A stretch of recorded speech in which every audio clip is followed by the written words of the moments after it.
तो देखो, जैसे जिसके जैसे जैसे कर्म होते हैं उसको परमात्मा वैसे वैसे शरीर देता है। इसको मनु महाराज ने लिखा है और सत्यार प्रकाश में समुदाय में लिखा। अर्थात जिसके जैसे कर्म उसको वैसा शरीर मिलेगा। यदि मुक्त होने वाली आत्मा मुक्त हो जाएगी और बंधन में जाने वाली बंधन में चली जाएगी।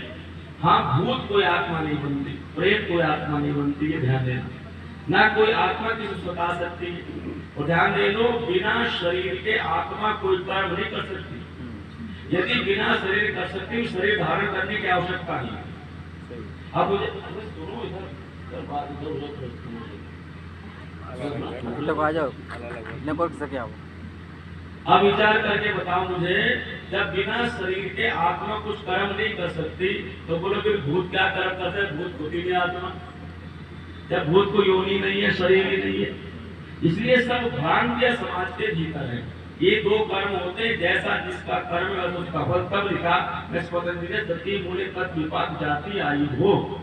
सती मूल्य तत् विपाक, विपाक कहते हैं कर्मों का परिणाम, जिसको कहते हैं संस्कार। सत्य मूल्य तत् विपाक जो भी हम कर रहे हैं उसका जो परिणाम है, उसके आधार पर तीन चीजें उस आत्मा को प्राप्त होंगी: जाति, आयु और भोग। सुन बेटा, क्या प्राप्त होगी?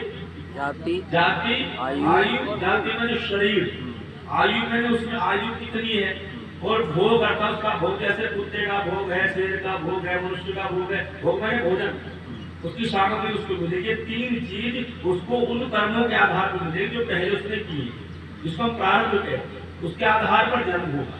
यदि कर्मयोनि में जाने की स्थिति कर्मयोनि में जाएगी, और भोगियों में जाने की स्थिति भोगियोनि में जाएगी। पर वो भूत प्रेत होकर नहीं रहेगी, क्योंकि प्रेत कहते हैं मृतक शरीर को, और मृतक शरीर को जला दिया जाता, प्रेत भी कोई नहीं रहता। और आत्मा दूसरे शरीर में चली जाती है, जहां जाएगी वहां कर्म करेगी।